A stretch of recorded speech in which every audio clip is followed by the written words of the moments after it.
Hey, what's up, guys? Today we're going to be talking about the rest of the shock troops, which are in the same placement as sword and board, but because they don't have shields, you can't put the sword and board doctrines on them. But they do the same thing pretty much. They're either shock troops or sustained combat, and most of them are in the golden era. We're going to be talking about the berserkers a little bit. So the berserkers only have 8 units, but they are extremely tanky, so we'll go ahead and start with them.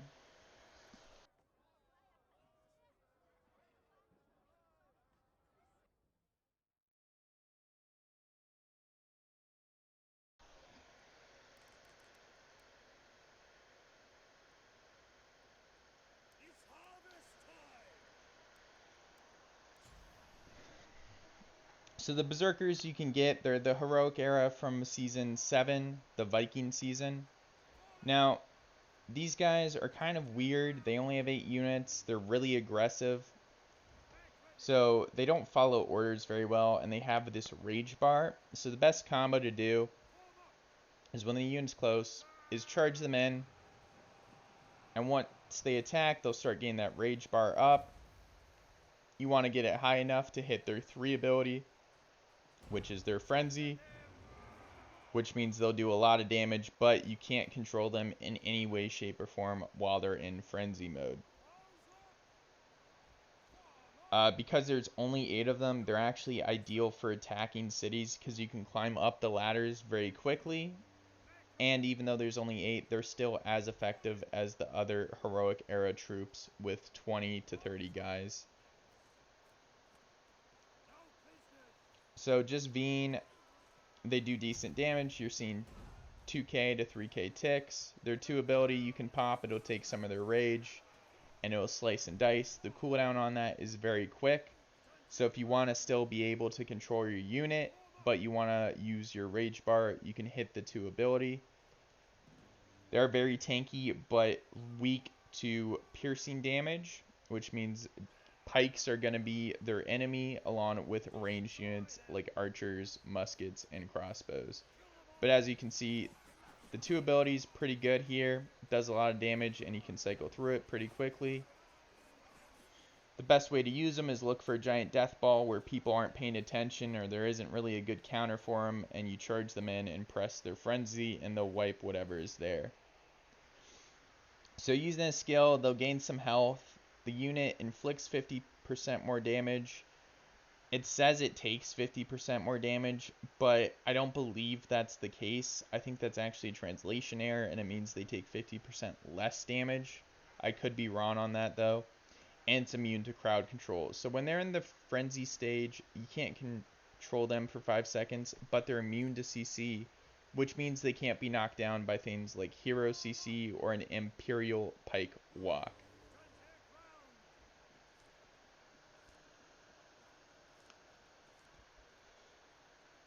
Now, let's talk about Iron Reapers. Iron Reapers used to be really good back in the day, but they slowly got phased out once things like Silidars and Shield Maidens started coming out. They recently got a buff, which is their 2 ability. There's a lot of controversy on it right now versus whether the flail is better or the katana. I also have unit testing, which you can see they'll wipe out a lot of purple troops with their charge, but I'd recommend going top line. The reason they've been performing better, in my opinion, is because with the top line veterancy on Iron Reapers, after you pick up the heal from bottom, they're actually taking 30 to 50% less piercing damage, depending on whether or not it's a ranged unit or a melee unit, which I believe is why they're so effective in sieges with top line veterancy. It's because most units in this game will do some sort of piercing damage. So if you're taking half as much piercing damage, and they were already tanky before, it makes them pretty much immune. Like, as you can see, they're just sitting here. These archers aren't doing anything to them. They have about 1300 piercing defense, but even with the top veterancy, I recommend using the flails just because even with the buff to the slashing damage, the flails do more because it's blunt. So I'd recommend going top veterancy line, using the flails. The charge will pretty much wipe anything, heroes, units, whatever. They have a heal for sustained combat, so these guys charge in. You can fight a little bit with them, use the heal, but I'd really recommend getting them out as soon as you can, because they're just not good in sustained combat due to their slow attack animations. So the combo you want to do is you charge them in, you use the 2 ability, which makes them attack really fast for 12 seconds, and they'll do a little knockback. So they'll do a lot of burst damage, and they're tanky so they can survive. But after you do all that, just pull them out of combat if you can. Again, that's really hard to do because of their movement speed. They are extremely slow, which I think is the biggest issue with this unit. So I don't know if they'll be viable in T-Wars or not yet. Only time will tell as we play with them more and see how they progress in this meta. And we also don't know if the devs will buff or nerf them or change them in any way soon. So it's up in the air right now. Who knows? I wouldn't recommend going for this unit. I would focus on other things until they get balanced or we know how to use them. And what I mean by that is we figure out their placement in the meta after they're done with all the reworks and changes. It's just very up in the air right now. We can talk about their stats real quick. So again, I'd pick up the heal and the defense from bottom here, and then I'd go full top line to get the 15% damage and the piercing bonuses. They're extremely tanky. They have 13k health and 350 piercing defense, 1000 slashing, and about 900 blunt, which is insane. But again, their movement speed is 3.8. I think, which is slower than Falco's. No, Falco's are a little bit slower, but again, just too slow for my liking. Let's go ahead and talk about Silidars and Shield Maidens. So I don't have any good doctrines for these units. This is sort of like a weird Spearman Sword and Board mix. So you can actually put the Shield Doctrines on the Shield Maidens, which I would recommend. So you can increase their defense and their block. The Silidars are choppy boys, or salad bars as most people call them, are the choppy boys. I'd recommend going bottom line, just because it makes them a little bit tankier so they can survive longer. And they have the chance of being immune to dazed when attacking, which is huge. I think we skipped over the Berserkers. So for the Berserkers, I'd recommend doing breakthrough and damage, piercing defense, and then the assault doctrine to reduce their assault cooldown. For these guys, I do blunt damage and then health and piercing defense. So let's go ahead and talk about the Shield Maidens and Silidars.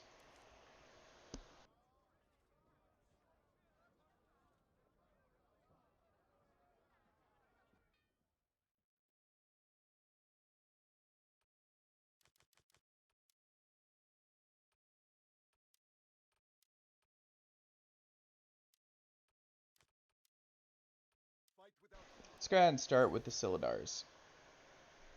So the Silidars, with their abilities, have built-in block break, and what I mean by that is they will destroy block on shielded troops pretty easily. They take 10% less damage once you go bottom line whenever they have an ability on, and the get over here counts as that. So I would try to keep them in this ability as much as possible. As you can see, they'll run to you and fight whatever is in the way. So the best way to do it is actually run past the unit and try to survive, and then keep hitting their abilities and cycling between them while they're in this mode. Yes, Commander. Send them to their graves. All troops to me. Let our banners fly. Oh, game froze up on me. There we go. Yes, Commander. Let our banners So they're a pretty good unit. I wouldn't recommend putting them in formations ever. Most of what you're doing is you're walking around with them in the 3 key and brawling it out with enemy units and cycling between their Decapitate and their Death Strike. All troops to me. Your maker. Yes, Commander. And keep in mind that if you press one of these abilities and then 3, it will actually cancel it. So be aware that you have to use these abilities and wait for them to be done before you can use the get over here ability again. They're really great in a push. They'll do a lot of damage in a brawl, and they're the same placement as other shock troops, so to speak.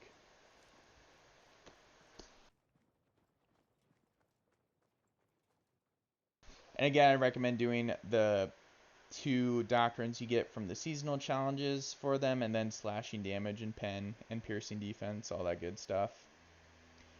Let's talk about shield maidens. So shield maidens are a weird hybrid between shield units and spear units, or spear units and sword and board.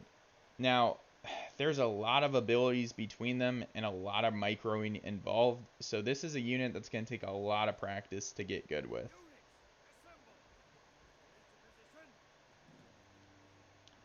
So while they have their spears out, you can use them as sort of a shield unit.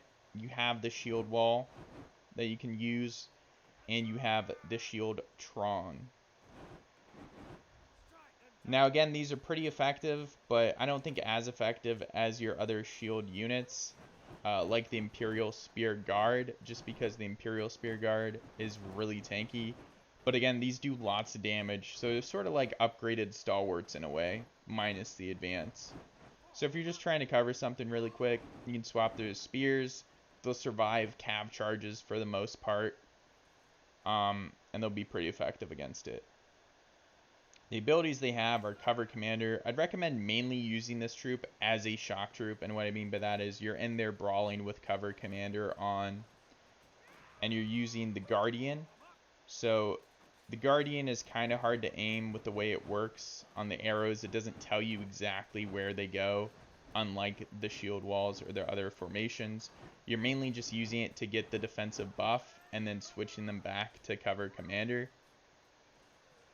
So we can try that again once it's off cooldown.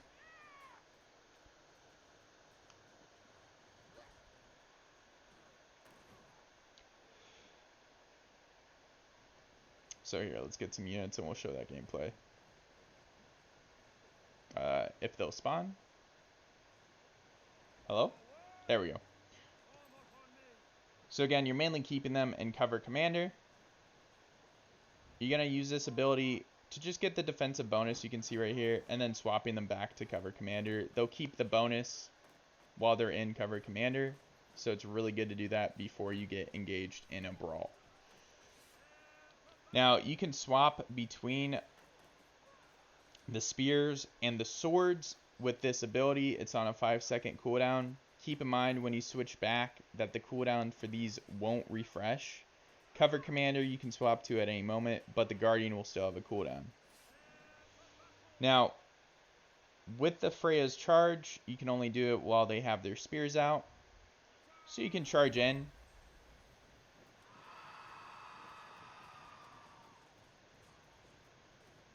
Do their shield bash.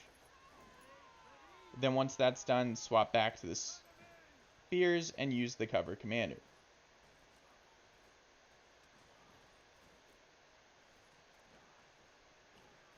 So again, it's a lot of microing to swap back and forth between the spears and the swords and micro those abilities.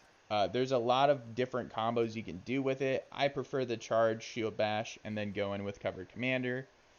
But you can mix it up however you want depending on what's going on in the battle.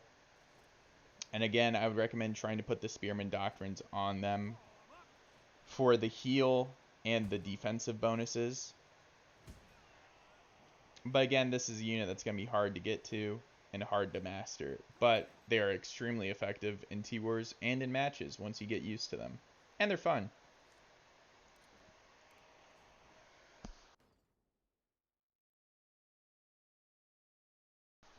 Now, I'm not going to cover Madaus today because we did that earlier with our pikes.